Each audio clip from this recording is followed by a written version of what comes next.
you gonna run to? Oh, oh, oh. Running down the road with the ratchet in your hand. Where you gonna run to? Oh, oh, oh. Well, you run to the rock for rescue, there will be no rock. When you run to the rock for rescue, there will be no rock. Sky top now.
When you run to the rock for rescue, there will be no rock.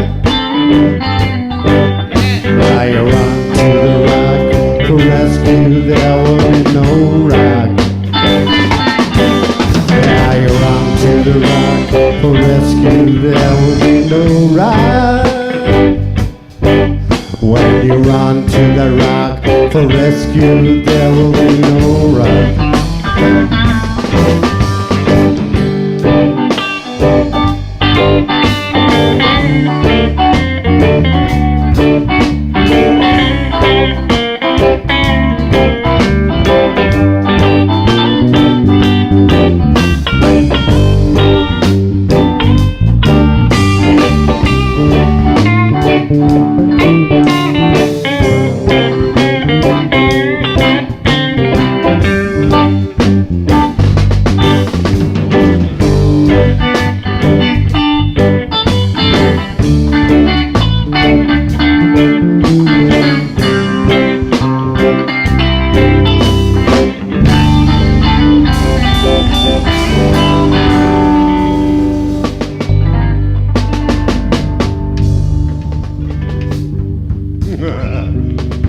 Wow.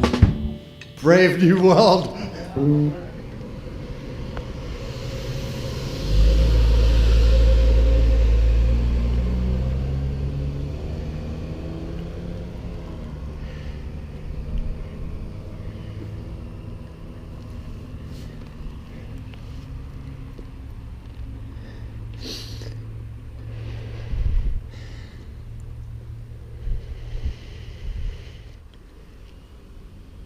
Well, people, take a look at this. This is a house at Canby and West 30th.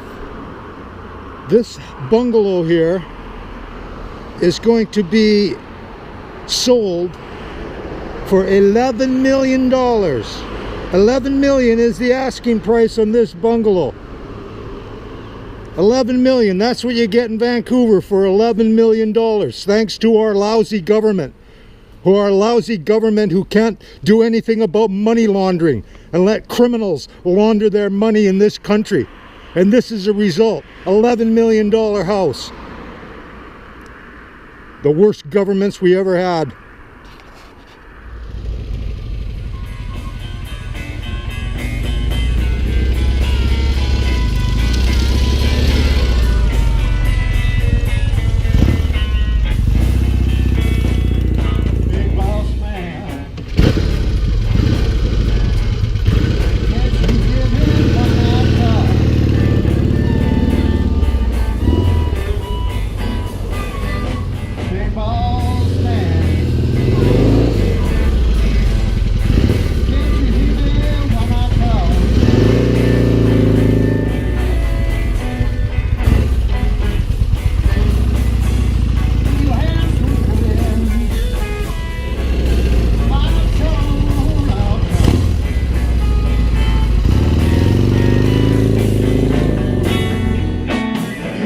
Keep me working, boss man, working round the clock.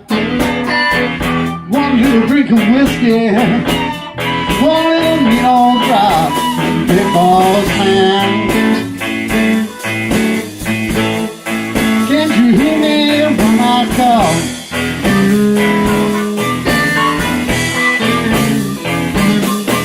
With your hands so pretty, Chong, oh chong.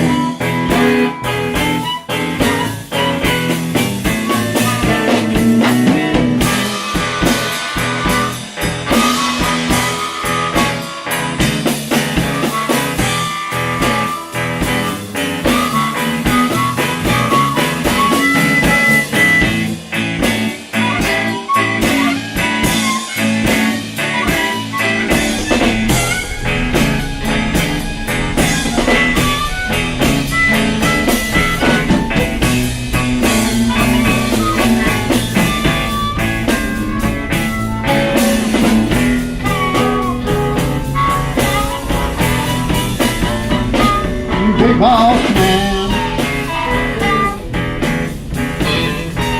don't you hear me when I call?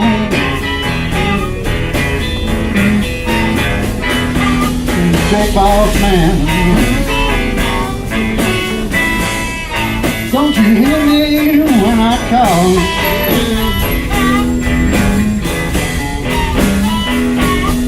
With your hands so pretty,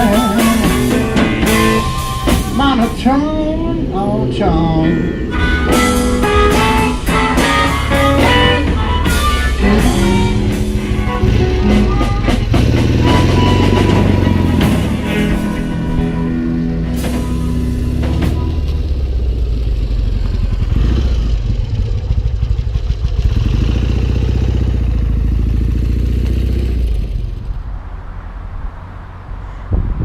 Here we are at Vancouver Technical High School, my old Altamata.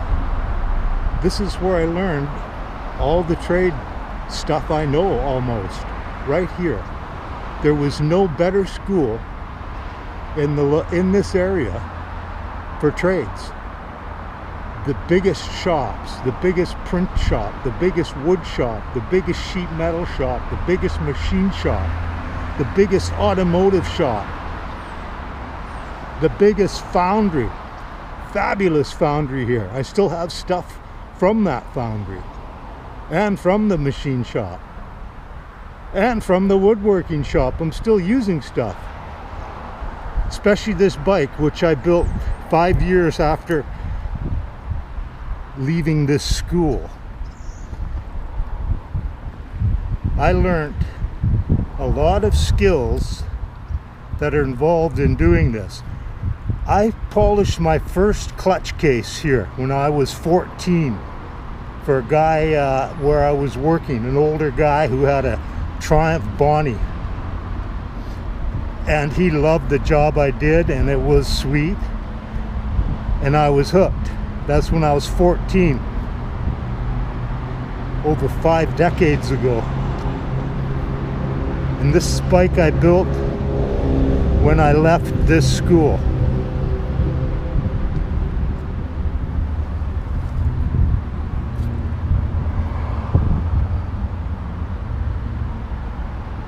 This is all I've ever done to earn a living and pay the bills, is work on vintage British motorcycles.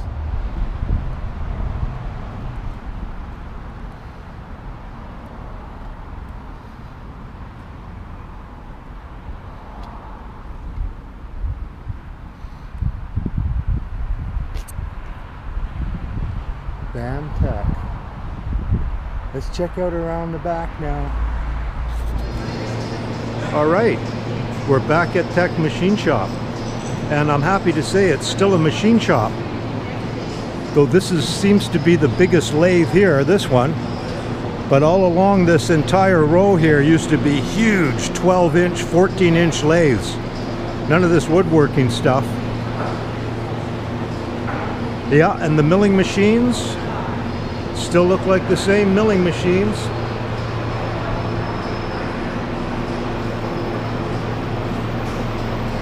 I'm happy that there's still a machine shop here. I was expecting ones and zeros. Sheet metal? Wait a minute.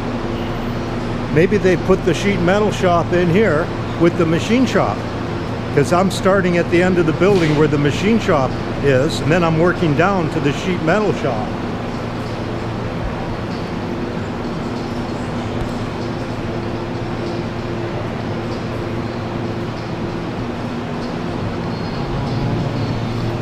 And over in this corner used to be a chrome facilities. Yes, there used to be chrome tanks along this wall here. And the polishing wheel over there back in 1968.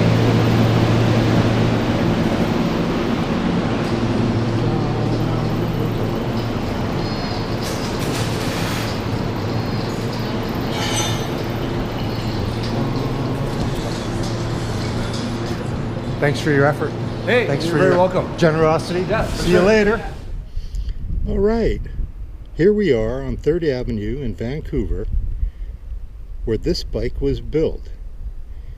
In that garage you're looking at there is where this entire motorcycle was built, fine finished, painted, assembled 43 years ago in that garage, my mother's garage. We'll get back to that in the future, but I just thought I'd throw that in there while I'm out and about today.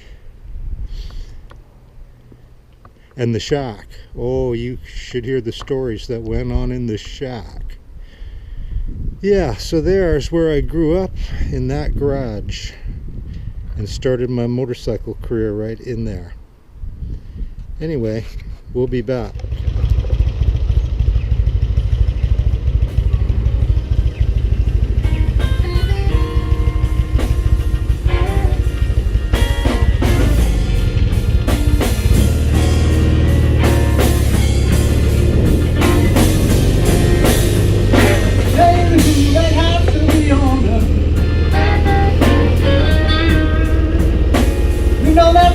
Baby stays.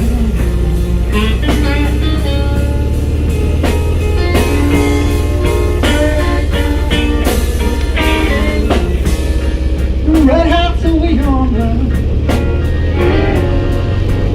Don't you know that's where my baby stays?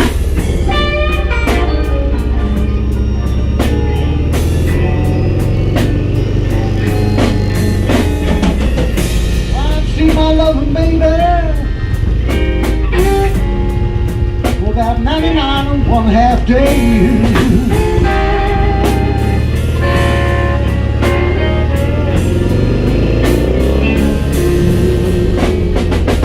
I'm still waiting if something's wrong. Don't you know that key on and lock the door?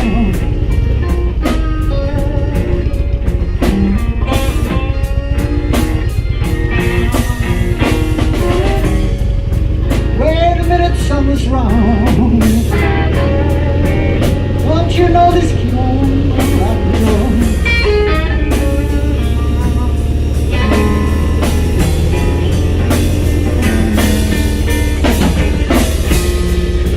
Guess my loving baby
across the hill.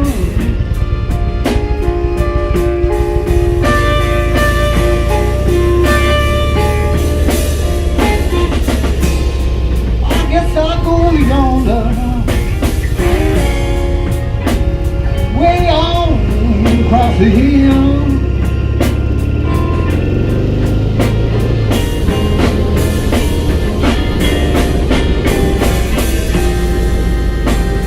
My baby don't love me. I know her sister will.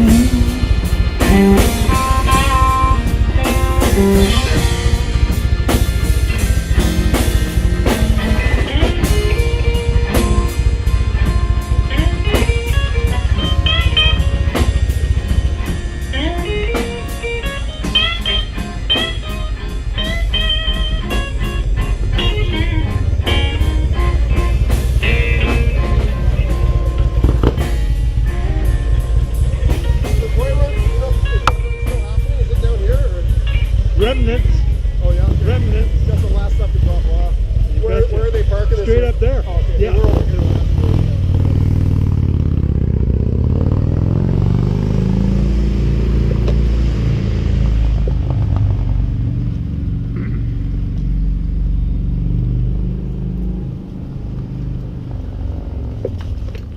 That's kind of cool having a little camera on. Hey? You betcha. Yeah, that's First good. time I used it, but I was late for the party. Everyone's left already. So I didn't get the fabulous film I wanted. Damn it. Another time.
Alrighty, back at the shop after a fabulous day of riding. Let's let this cool down and we'll check it out tomorrow.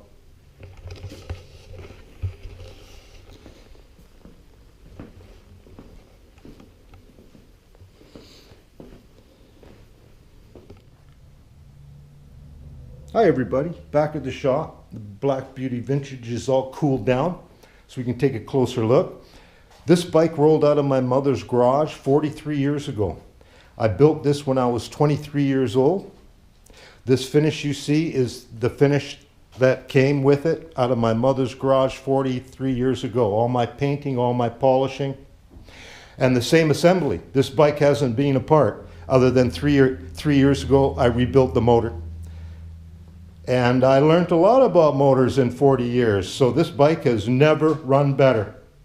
The motor and tranny used to be in a couple of different bikes I built when I was younger, in the chopper days. Here we go, here's one here, 650 AJS frame. Look at those tube tanks, 17 cents worth of gas each one. That seat, $7 Bates leather seat from an auction in America.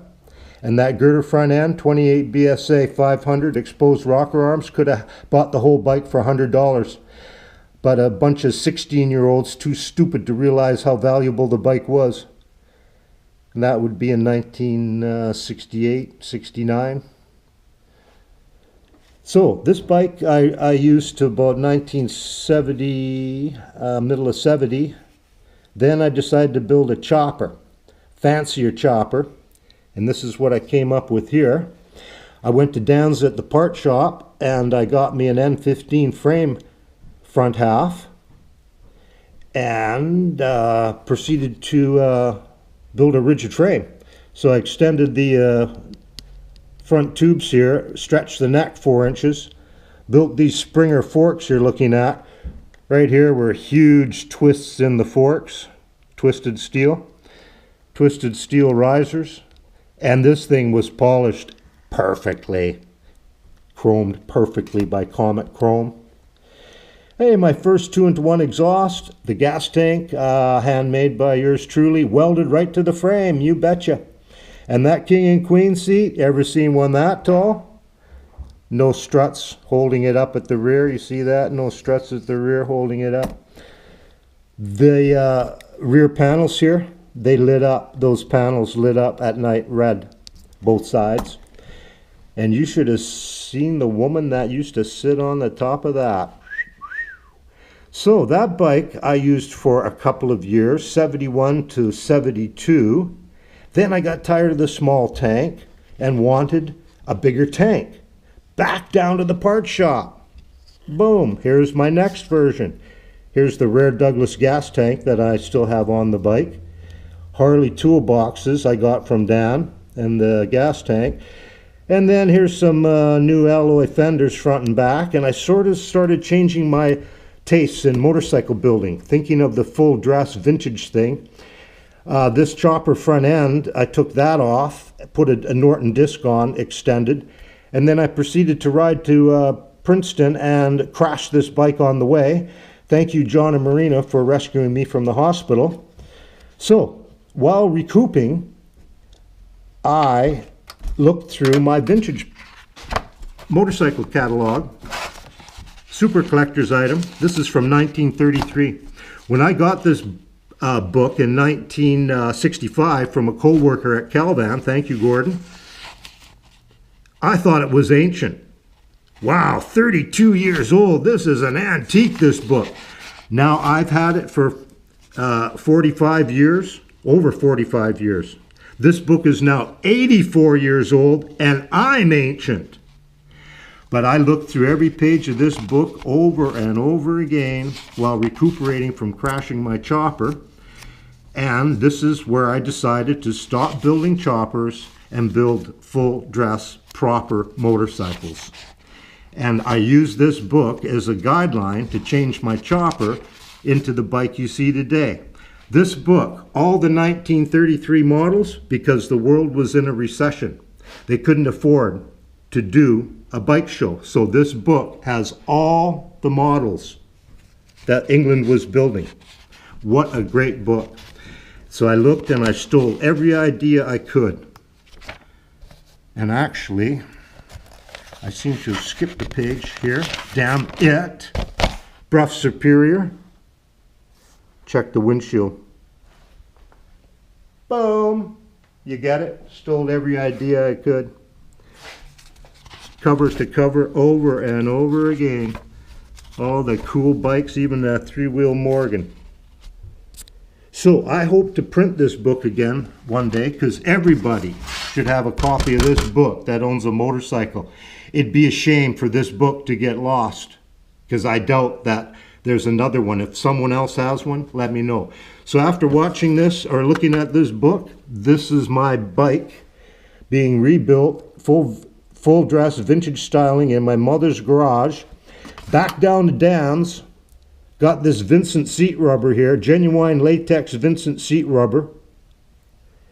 And then I proceeded to design a suspension system with a car helper spring when you towed a trailer, you see that? And then there's an airbag in there, which is a plumber's tool for blocking a toilet.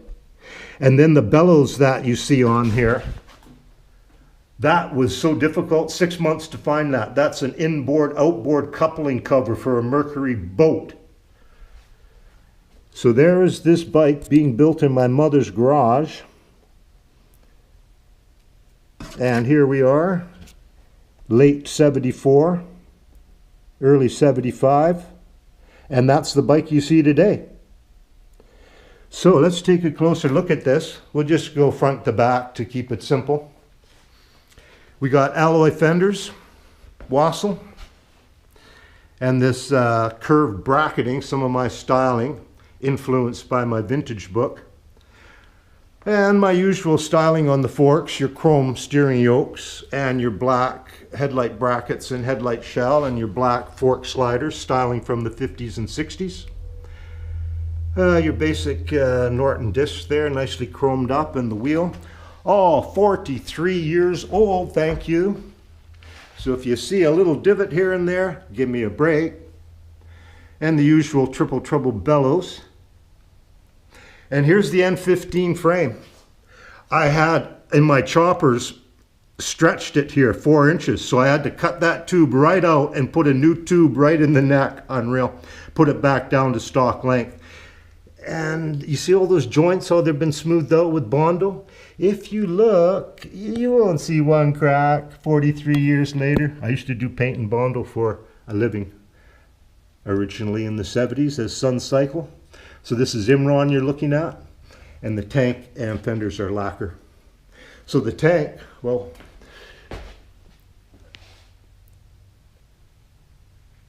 Norton reservoir, the usual, tack only. Bruff Superior style windshield, Harley lever. The tank, super rare Douglas Dragonfly tank from Dan.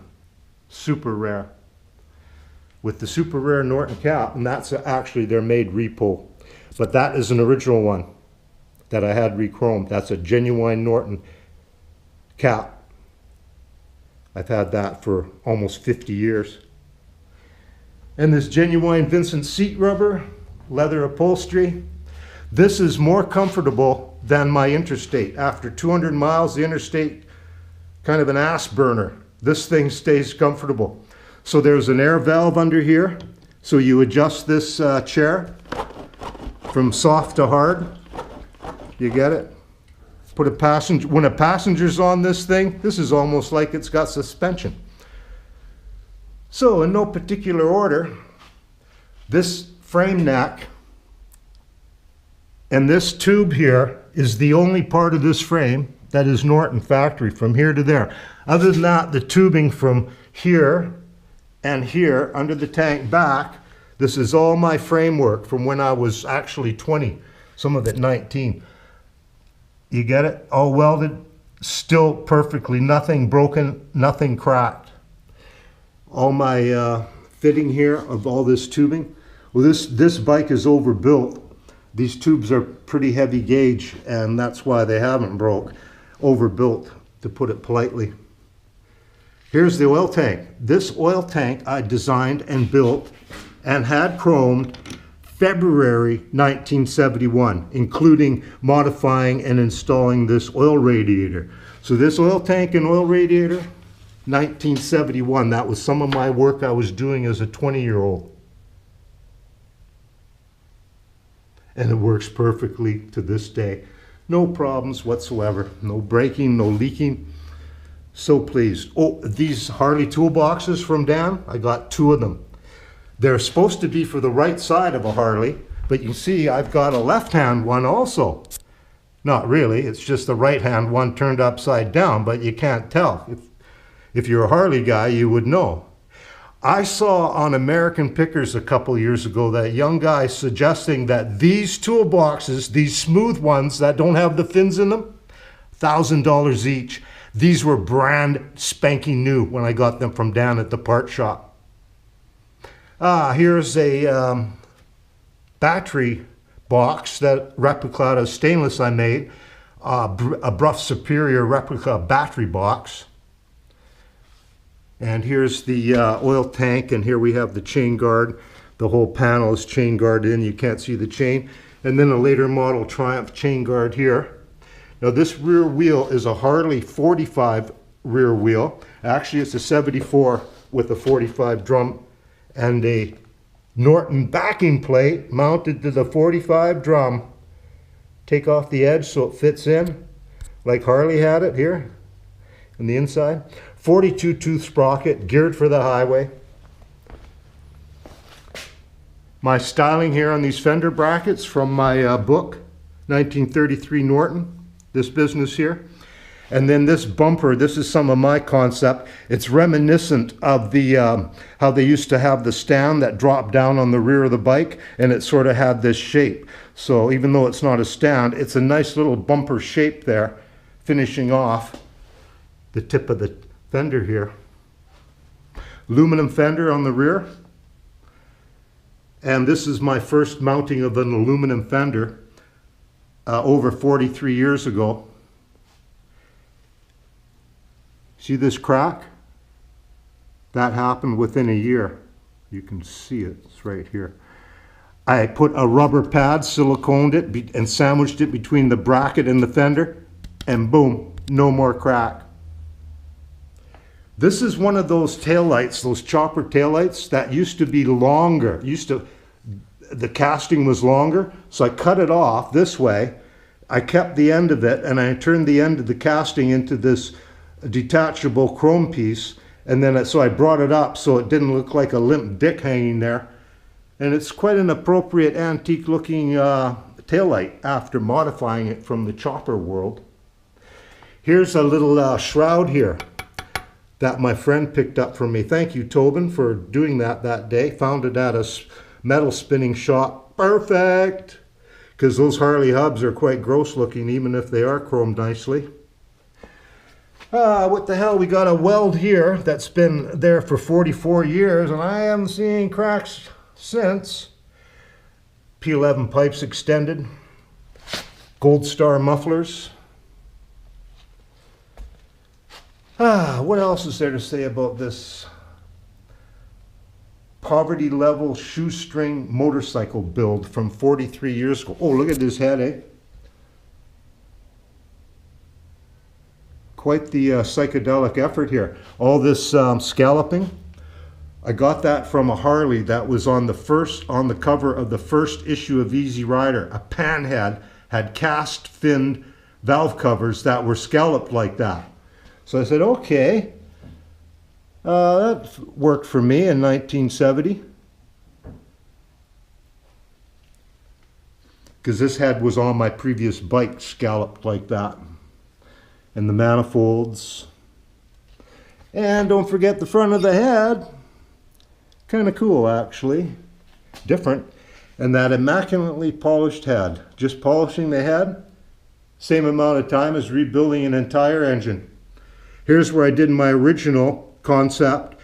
I got this idea from looking at a drag bike in the showroom of British Motorcycles on Fraser Street in 1965. That drag bike Norton was draining the rear of the head into the timing cover. And I thought, wait a minute, okay, drain the rear of the head, but that needs to go over top of the lifters in the cam. So this is my first bike I did this on. So all the oil that goes to the head to lubricate the rockers, it all drains past the cam and lifters. Whereas the factory had the intake, or the intake side peeing back to the timing cover, not doing anything. Yes, so the motor just rebuilt 3 years ago. Oh, it's so nice. Especially after I switched machine shops about 20 years ago to high performance machine shops. I haven't had one puff of oil or one cylinder bore problem or any machining problem compared to the previous shop I was using, who were a disaster consistently. So, the Black Beauty Vintage. I'm going to take the gas out, put it away. I might ride it next year. I might not. But I'll definitely be sharing a beer with it again. This is my best friend, inanimate object, best friend right here of 43 years that I've shared many a beer with. And this bike goes with me to the end of the line without a doubt, if I can help it. So people, thanks for your time. Bye for now.